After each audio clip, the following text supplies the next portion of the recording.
Hello everyone. Before we get started, make sure to like and subscribe, and leave a comment saying where you're from and when you watched. That way, YouTube will continue to show you stories like this. Now, let's get started. Asterisk, the bus shook. As it rolled, the air inside was cold. The smell of old plastic and rusty metal filled my nose, making me nauseous. There were only a few passengers, an old man in a woolen cap, head tilted back, dozing. A girl sitting at the back of the bus wearing headphones so loud I could hear the bass blaring out, and the seat behind me was completely empty. I gasped, my heart pounding, still not daring to turn my head to look at the window. The image of him, my copy, with a crooked smile pressed against the glass, was still imprinted in my mind, like an indelible burn mark. I pulled out my phone, my hands shaking. No signal. The screen flickered. The battery only had 9%. I turned on the front camera to look at my reflection, the only way to be sure I was sitting alone. But as soon as the image appeared, I froze. On the screen, the space behind me was no longer empty. There was a face. It was my face. Eyes wide and still, lips stretched into a crooked smile. He sat right in the back seat, staring at the back of my head, as if waiting for me to notice his presence. I jerked back. It was empty, just the cracked seats, the flickering white neon lights. I turned to look at the phone, and that face was still there, smiling, growing clearer. I dropped the phone on the floor.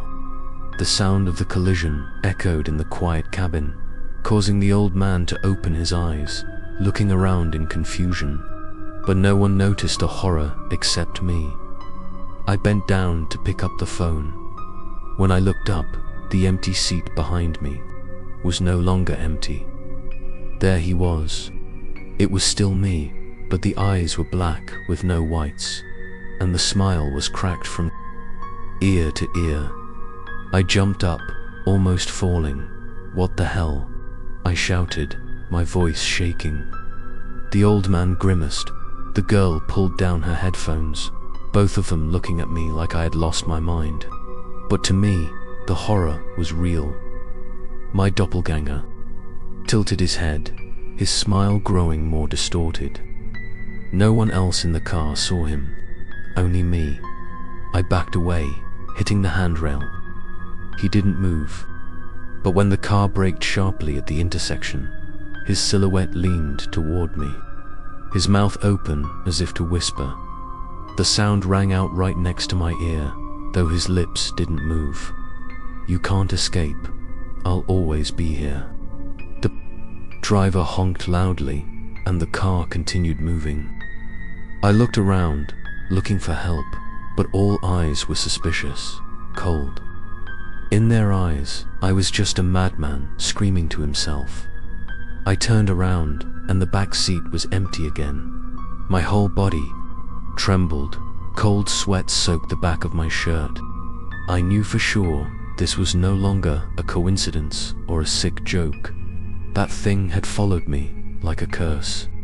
A ghost story coming to life in real life. When the bus stopped at the next stop, I didn't wait another second. I rushed out, ignoring the driver's puzzled gaze, but that moment, I heard a hoarse laugh coming from the windows behind me, the same laugh as mine. And then, what was that person, anyway? A ghostly clone, or a cursed entity trying to replace me?